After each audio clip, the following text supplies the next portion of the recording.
The ambulance lights painted red streaks across the office windows. I watched them fade into the distance, my hand still trembling as I held my phone. The paramedics had insisted I was stable enough to go home, but my legs felt like water beneath me. My name is Sarah Matthews, and just 30 minutes ago, I had collapsed at my desk at Henderson Financial Group. The fluorescent lights had started spinning. The walls had closed in, and then darkness. When I opened my eyes, concerned faces hovered above me, and someone was pressing a cold cloth to my forehead. Now, sitting in my car in the parking garage, I stared at my phone. I had called my husband Marcus 3 times. Each call had gone straight to voicemail. My fingers moved almost automatically, typing out a text message. Marcus, I collapsed at work. Paramedics came. I'm okay but scared. Please call me. I waited. 5 minutes. 10 minutes. Nothing. The drive home felt longer than usual. Every traffic light seemed to last an eternity. My head still felt light, disconnected from my body, like I was floating somewhere just above myself. The doctor at the scene had mentioned stress, exhaustion, possibly low blood sugar. They wanted me to follow up with my physician, to run tests, to make sure it wasn't something more serious. All I wanted was my husband. I wanted Marcus to hold me, to tell me everything would be all right, to make me tea the way he used to when we first got married, with too much honey and a slice of lemon just the way I liked it. Our house stood quiet and empty when I pulled into the driveway. Marcus's car was gone. I checked my phone again. Still nothing. Inside, the silence felt heavy, oppressive. I dropped my purse on the kitchen counter and noticed the mail scattered there, bills, catalogs, and a thick cream-colored envelope that hadn't been there this morning. My name was written across the front in elegant calligraphy. Mrs. Sarah Rose Matthews. I opened it with shaking fingers. The letter was from Whitmore & Associates, a law firm I didn't recognize. As my eyes scanned the formal language, my breath caught in my throat. My great-aunt Vivian, my mother's aunt.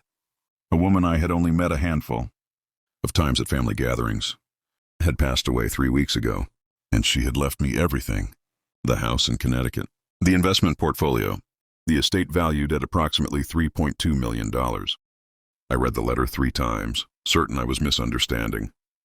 Great-aunt Vivian had always been kind to me, asking about my life with genuine interest while other relatives barely remembered my name. But this was beyond anything I could have imagined. My phone buzzed. Finally, Marcus. The text message was brief. At Jason's party. Important networking event. Be home late. Order takeout. I stared at those words. Jason's party. I knew exactly what that meant. Jason Brenner was Marcus's colleague, a smooth-talking sales manager who threw lavish parties at his downtown loft. Marcus had mentioned it last week, saying he probably wouldn't go because it was just a casual get-together. But now, on the night I had collapsed, on the night I had called him 3 times in fear and desperation, he was at a party. I dialed his number. This time he answered on the 4th ring. Music and laughter echoed in the background. Hey babe, kinda busy right now, Marcus said, his voice slightly slurred. Had he been drinking? Marcus, did you get my text? I collapsed at work today. The paramedics came. I was really scared. There was a pause. The background noise continued. Someone shouting. Glasses clinking. A woman's high-pitched laugh. You collapsed when? He didn't sound particularly concerned, just confused. 2 hours ago. I called you 3 times. Oh man, I had my phone on silent. Are you okay? I mean, you're talking now, so you must be okay, right? Another burst of laughter erupted near him. Listen, this party is really important. Jason invited some major clients. I need to make a good impression. We can talk when I get home, yeah? Something inside me shifted. It wasn't anger exactly, it was something colder, clearer. No, Marcus, we need to talk now. Sarah, come on. Don't be dramatic. You're obviously fine. I'll be home in a few hours and we'll... There's a woman laughing in the background. She sounds very close to you. Silence, then. It's just Jason's friend, Rebecca. It's a party, Sarah. People laugh at parties. Rebecca. The name landed like a stone in my stomach. Marcus had mentioned Rebecca before, always casually, always in passing. Jason's friend. Someone from the office network. Just a colleague. But I had heard something in his voice just now. A defensiveness, a guilt. I inherited $3 million today, I said quietly. What? My great-aunt Vivian died. She left me her entire estate. $3.2 million. A house in Connecticut, everything. The background noise seemed to fade, or maybe Marcus had moved away from the crowd. When he spoke again, his voice had changed completely. Eager, focused, suddenly very sober. Sarah, that's incredible. Baby, why didn't you lead with that? This is amazing news. You're going to be, we should celebrate. I'm coming home right now. No, I said. The word felt powerful in my mouth. Don't come home right now, Marcus. Stay at the party. Stay with Rebecca. Enjoy your important networking event. What? Sarah, what are you talking about? Look, I'm sorry I didn't answer earlier, okay? But this is huge news. We need to talk about this. We do need to talk, but not tonight. Tonight I need you to think about something. I need you to think about where you were when I needed you. And I need you to think about whether you're coming home now because you were worried about your wife, or because you just found out your wife is suddenly worth $3 million. I could hear him breathing on the other end of the line. Behind him, that woman's laugh rang out again. Sarah, you're being ridiculous. I love you. You know that.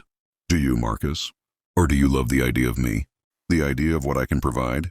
I ended the call before he could respond. The house felt different now, quieter, but not empty. Just peaceful. I made myself tea with too much honey and a slice of lemon. Exactly the way I liked it. Then I sat at the kitchen table with Great Aunt Vivian's letter and began to cry. But they weren't tears of sadness. They were tears of relief, of clarity, of something breaking open inside me that had been locked away for too long. I thought about the past year. The times Marcus had dismissed my concerns. The evenings he came home late, smelling of perfume that wasn't mine. The way he had stopped asking about my day, stopped really seeing me. I had made excuses, convinced myself I was being paranoid, told myself that marriage required patience and understanding. But a marriage also required presence. It required showing up when your partner collapsed and called for help. Marcus arrived home an hour later, breathless and apologetic. He found me still sitting at the kitchen table, the inheritance letter spread before me. Sarah, I'm so sorry. I should have answered your calls. I should have been there. He reached for my hand, but I pulled away gently. Who is Rebecca? His face went pale. She's nobody.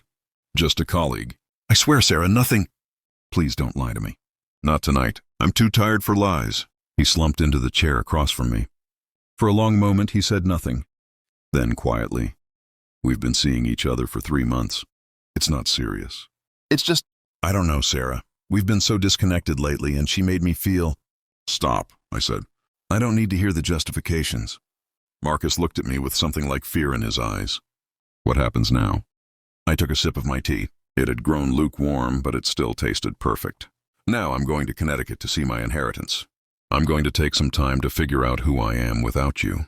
And you're going to decide whether you want to work on becoming a better person, or whether you want to continue being the kind of man who chooses a party over his wife's emergency. Sarah, please, don't throw away 8 years of marriage over one mistake. I stood up carrying my teacup to the sink. It wasn't one mistake, Marcus. It was a pattern. I just finally have the resources to see it clearly. The next morning, I packed a suitcase. Marcus watched from the bedroom doorway, his face drawn and gray. I love you, he said. I know you think you do, I replied. But love shows up, Marcus. Love answers the phone. Love chooses the person, not the party. As I drove north toward Connecticut, toward a house I had never seen, toward a future I hadn't planned, I felt something I hadn't experienced in years. Freedom. Great.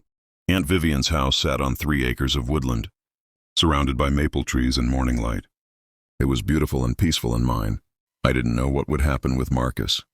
Maybe we would find a way to repair what had broken. Maybe I would discover I was better off alone. Maybe I would meet someone who understood that love meant showing up, even when, especially when, it was inconvenient. But for now I had time, resources, and most importantly, clarity. I had collapsed yesterday, but today I was standing taller than I had in years, and that felt like the truest kind of inheritance Great Aunt Vivian could have possibly given me.